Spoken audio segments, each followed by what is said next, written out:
주님 평화. 오늘 마리아 막달레나 기념일입니다. 우리 막달레나 자매님들 모두 축하드립니다. 제가 아는 막달레나가 총 3분 계신데요. 다 인연이 깊어요. 그분들 특별히 또 제 지인이니까 또 제 마음 또 전해드립니다. 물론 이 영상 안 보시는 분들이라 전달이 될진 모르겠네요. 자, 마리아 막달레나는 예수님의 공생활에 있어서 특별한 여성 중에서도 특별한 여성이에요. 이제 예수님과 친한 여성이 몇 분 계시죠. 그 중에 한 분은 이제 3남매의 한 분이었던 마리아, 베타냐 마리아가 있고, 그리고 이 막달라 마리아가 있습니다. 그리고 예수님을 좀 뒤에서 이렇게 후원해주고 도와주고 했던 자매님들이 몇 분 계시죠. 베로니카 자매라던가 이런 분들이 계신데, 어쨌든 가족이 아닌 여성 중에 예수님의 공생활을 함께하고 예수님의 마지막 죽음의 순간까지 함께하고 성모님의 팔을 부축하면서 함께하고 또 예수님의 부활의 첫 만남을, 물론 또 어떤 분들은 당연히 예수님이 성모 마리아께 먼저 나타나셨을 것이다 뭐 그렇게 얘기하는데, 그런 성경에 나오지 않은 추측은 저는 잘 믿지는 않습니다. 네, 그거는 뭐 그럴 수도 있고 아닐 수도 있는 거니까 그거를 가지고 그래서 성모님이 더 특별하니까 뭐 이렇게 해서 어떤 신심을 키우는 것을 저는 지향을 하고요. 개인적으로 실제로 정식으로 교회에서 그게 확실하다면 교회에서 정식으로 가르쳤겠죠. 그러지 않는 것은 공식적으로 교회에서는 예수님께서 부활하시어 가장 먼저 만난 증인이 막달라의 여자, 막달라 지역의 여자 마리아라는 사실, 이것이 이제 교회 공식적인 그거니까요. 다른 건 좀 생각하지 마세요. 그냥 교회 교도권의 공식적인 어떤 가르침이 가장 편하게 믿을 수 있는 겁니다. 어쨌든 그만큼 예수님을 사랑했고 그 이전에 예수님께서 사랑한 여인 마리아 막달레나입니다. 그러다 보니 어찌 보면 사도들에게 있어서 그 여인은 시기 질투의 대상이 될 수도 있었을 거예요. 물론 예수님이 12사도를 너무나도 사랑하셨지만 결정적이잖아요. 그 당시 시대에 여성들의 위치가 거의 이방인의 수준으로 낮았음에도 불구하고 예수님을 늘 따라다닐 수 있었고, 또 예수님과 함께하고 제자들이 두려움에 사로잡혀 뿔뿔이 흩어진 그 상황 속에서도 성모님과 요한과 함께 예수님의 십자가 죽음을 끝까지 지켜본 목격 증인이에요. 다른 제자들이 감히 하지도 못한 것을 했어요. 그리고 예수님의 무덤에 묻히신 다음에도 마찬가지죠. 제자들은 다 어디 있었어요? 숨어 있었잖아요. 공포에 떨며. 그때도 막달라 마리아와 또 다른 여인들은 무덤으로, 그들이 어떻게 되든 상관없어, 목숨을 바치는 거예요. 벌써 그게 이미 순교자적 마음이죠. 예수님의 무덤을 찾아갔다가 거기서 예수님을 가장 먼저 만나게 되죠. 목격 증인입니다. 그리고 사도들에게 전하죠. 그래서 전통적으로 교회에서는 사도들의 사도라고 막달라 마리아를 표현하기도 합니다. 아무튼 예수님 부활 이후 사도행전과 어떤 바오로 사도의 서간에 보면 여성들의 어떤 그런 활동이라던가 여성들의 이야기가 거의 전무해요. 아시죠? 그 정도로 사실은 여성에 대한 어떤 활동을 그 당시 시대에서는 탐탁치 여기지 않았던 거예요.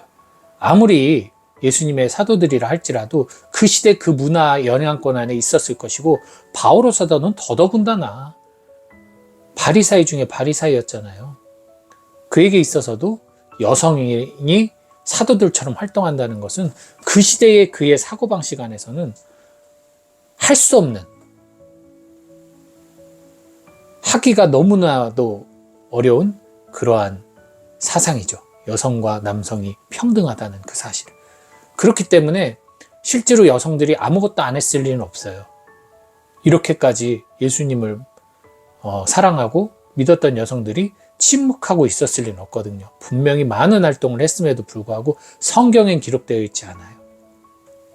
그런 정도의 여성의 지위인데 복음에서는 일관성 있게 막달라 여자 마리아에게 예수님께서 가장 먼저 나타나셨다는 것을 써요. 아무리 여성의 지위를 깎아내려 해도 깎아낼 수 없는 그 놀라운 사실. 부활을 가장 먼저 선포한 것은 여성이에요. 가장 먼저 하느님을 배반한 것도 여성이죠. 이브가 선악과를 따먹어서 가장 먼저 배반한 것도 여성이지만 가장 먼저 다시 부활한 예수님을 통해 인간과 하느님의 관계를 회복시킨 것도 여성이에요. 어찌 보면 여성은 양날의 검입니다. 남성은 우유부단해요. 왔다 갔다 갈대 같아. 여자의 마음은 갈대라지만 여자의 마음은 사실 갈대가 아니에요. 여자는 엄청나게 확실하게 하나 결심하면 그 결심에 대한 엄청난 그 경직성을 가지고 있고 항고함을 가지고 있어요. 단 사랑에 빠졌을 때 자기의 그 확신과 그 사람을 위한 마음 안에서 막 움직이는 이 갈등이 좀 심하죠. 이 갈등이. 그것뿐이지 여성은 자기 주관이 뚜렷하고 자기가 믿는 바에 기꺼이 목숨을 바칩니다. 그래서 사실 수많은 성인 중에 여성이 훨씬 더, 수많은 순교자 중에 여성이 훨씬 더 많다는 사실. 그래서 여러분들이 좀 기억해 주시고 위대한 겁니다. 그래서 어머니가 위대한 거예요. 목숨을 보고 아이를 낳을 수 있는 거예요. 그래서. 어쨌든, 남성은 우유부단해요. 그래서 이 갈팡질팡하고, 고집 부리다가 또 실패하면 또 의기소침하고, 남성들은 그런 것이 여성들보다는 좀 강하죠. 단, 남성은 한 번 그런 갈등과 우유부단함을 지나서 결심을 한 순간, 완전히 진짜 돌아선 순간, 그때는 이 남성들은 여성보다 더한 에너지와 힘으로 그 믿음을 향해 돌진을 합니다. 조폭들이 그렇잖아요. 그런 것이. 생각을 해보세요. 남성 조폭은 있는데 여성 조폭을 들어보신 적 있으세요? 네, 남성은 조직이라는 것에 충성하는 그 힘이 여성보다 커요. 그래서 여성은 혼자서도 뭔가를 할 수 있는 그런 게 있는데 남성들은 조직일 때 훨씬 더 강력한 힘을 발휘하죠. 어떤 기능적인 힘. 그래서 12사도도 조직으로, 개인이 아닌 조직. 여성들은 그냥 개인이 예수님을 따라다녔지만 어쨌든 남성들은 그런 우유부단함이 있지만 그것이 끝나고 결심을 한 순간부터는 뒤돌아보지 않고 끝까지 간다는 사실. 물론 그럼에도 불구하고 여성보다는 나약해서 여전히 흔들리는 갈대 같은 마음을 갖고 있는 건 사실 남성입니다. 네, 남성이에요. 그래서 결혼을 해도 바람을 피는 건 남성이 더 많이 피잖아요. 여성보다. 흔들리는 게 많으니까. 네, 아무튼 뭐 제가 지금 여성을 존대하기 여기고 남성을 비하하려는 의도는 전혀 없습니다. 저는 평등하다고 보는 사람입니다. 그래서 저평가받는 것에 대해서 올려주고 고평가받는 것에 대해서 낮출 뿐이에요. 아무튼 그 정도의 지위를 예수님 안에서는 여성들이 가지고 있었다는 사실이에요. 그만큼 아무리 사도들이 그리고 성경의 저자들이 그 여성들의 활동을 적어놓지 않는다 하더라도 이 교회는 여성들의 헌신과 또 여성들의 노력으로 지금 이렇게 이어져 내려올 수 있었다고 저는 믿어요. 물론 남성들이 그렇다고 아무것도 안 했다는 얘기는 절대 아닙니다. 어쨌든 이 교계 제도가 사제를 남성만 하게 했죠. 어쨌든 전 그것도 섭리라고 봐요. 기능적으로는 여성들이 훨씬 더 사제직을 잘할 거예요. 철저하게 지키고 철저하게 하고 나약하고 불쌍한 나약하고 어리석기도 했고 흔들리는 믿음을 가졌던 12사도들의 후예예요. 그런 사람들이 사제직을 통해서 사람들에게 보여줄 수 있는 가장 큰 모범은 나도 성인이 될 수 있고 나도 하느님 나라의 백성이 될 수 있다라는 용기를 심어줄 수 있을 것 같아요. 사제들의 그런 나약함과 부족함과 모자람, 그럼에도 불구하고 열심히 살려고 하고 노력하려 하는 그 사제들의 어떤 헌신적인 모습들, 부족함과 모자람에도 불구하고 기도하고 노력하고 넘어지고 깨지면서 성장하는 그 모습을 보면서 신자들도 깨달음을 좀 더 얻을 수 있죠. 완벽한 사람만 보면 아마 언제나 주눅들 거예요. 난 저렇게 완벽하지 못한데, 난 저렇게까지 절실하게 못 사는데, 그러면 이제 거기서부터 소외감을 느끼고 신앙생활하는데 어려움을 느끼겠죠. 만만한 사람이 사제가 되니까 여러분들도 기쁘게 신앙생활 할 수 있는 게 아닌가 싶어요. 그리고 또 하나는, 그건 조금 다른 표현이긴 하지만, 부모와 자식 간에 자식은 부모가 어떤 좋은 이야기를 하고 충고를 하고 했을 때 뭐 충고까지는 아니더라도 좋은 모습, 좋은 표양을 자식이 보이면 부모는 그 모습을 보고 닮으려고 하는 마음을 가져요. 그럴 수 있어요. 자식이 어리더라도. 근데 자식은 부모가 이렇게 열심히 하는 걸 보고 어려서 판단력이 없을 때는 따라가지만 사기 사고가 있을 땐 따라가는 게 쉽지가 않아요. 아닌 것 같지만 간단한 예로 신앙생활. 자기 아들, 딸이 열심히 성당 다니는 걸 봐요. 난 신자가 아닌데. 부모는 어느 순간에 저 열심히 다니는 아들, 딸을 보면서 나도 신앙생활 해볼까? 하면서 귀의해요. 개신교 신자인데 불교 신자인데 개종을 하고 세례를 받는 부모들을 많이 봤어요. 근데 자녀들은 부모가 아무리 열심히 다니고 성당 다니라고 해도 안 가요. 자기가 가기 싫으면. 가고 싶을 때 가지. 그런 모습 보면 사제들에 대한 여러분의 마음이 부모 마음이 아닐까 싶어요. 사제들이 열심히 사는 거 보면 그래 나도 열심히 살아야겠다. 좌충우돌하지만 저렇게 열심히 사는 모습 보면 그래 사제들이 열심히 기도하면 그래 저 모습 보고 나도 기도해야겠다. 이거예요. 용어는 신부, godfather.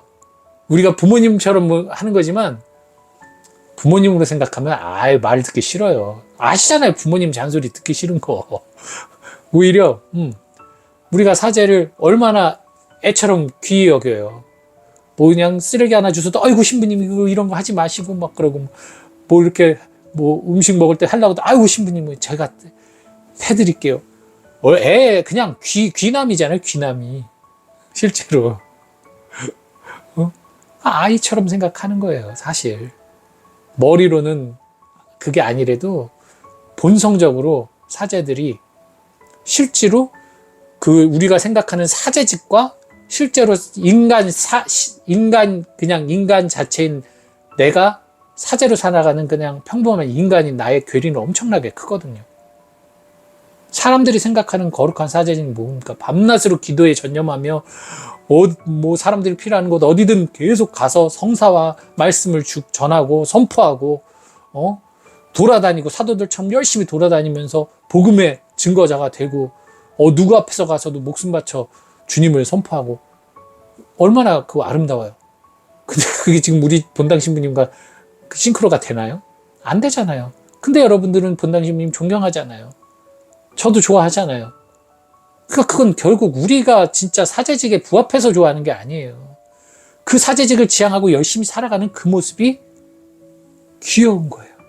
그 모습이 아름다운 거예요. 그 모습이 자랑스러운 거예요. 부모 마음으로. 그래서 더 귀하고 사랑하고 따라주는 거예요. 원래 부모한테 자식이 상전이잖아요. 그런 거예요, 사실. 그러니 그런 차원으로 저는 뭐 얘기가 약간 옆으로 샜는데 여성의 지위, 우리 가톨릭에서는 여성 매우 중요하다는 거, 그리고 그 여성에 의해서 변화되는 남성들, 그리고 그 남성들이 더 큰 또 힘으로 교회를 받쳐줄 수 있었다는 거. 예수님의 일행들이 기쁘게 사도직을 수행할 수 있었던 것은 여성들의 뒷받침이 없었으면, 조력이 없었으면 불가능했어요. 분명한 것은. 예. 뭐 사람들한테 해줄 것도 없어가지고 예수님이 이 사람들을 좀 돕자고 그랬더니 다 집으로 돌려보내자고 하는 사람들이에요. 제자들은. 그 수준입니다. 여성들은 어떻게든 자기 것이라도 떼어줘서 해주고 싶어 했을 텐데,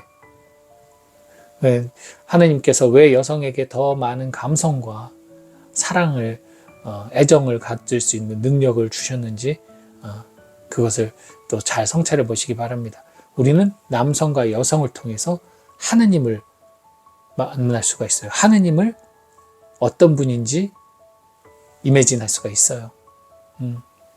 하느님은 모든 것의 아버지이시기 때문에. 어쨌든 오늘 막달라 마리아 축일을 맞이해서 우리 여성분들 기 팍팍 살라고 좀 더 제가 응원하는 말씀 드렸고요. 남성분들도 그렇다고 의기소침 하지 마십시오. 어쨌든 우리 교회에는 남성들이 주도적으로 끌고 가고 있는 것이니까요. 여성분들이 조력을 하고 있는 부분이고, 우리 같이 다 힘내고요. 특별히 우리는 그것을 떠나서, 남녀를 떠나 그리스도인으로서 세상 사람들에게 빛과 소금이 되는 역할을 위해서 서로 협력하고 연대하는 그런 일치의 교회가 되도록 노력합시다. 주님 평안.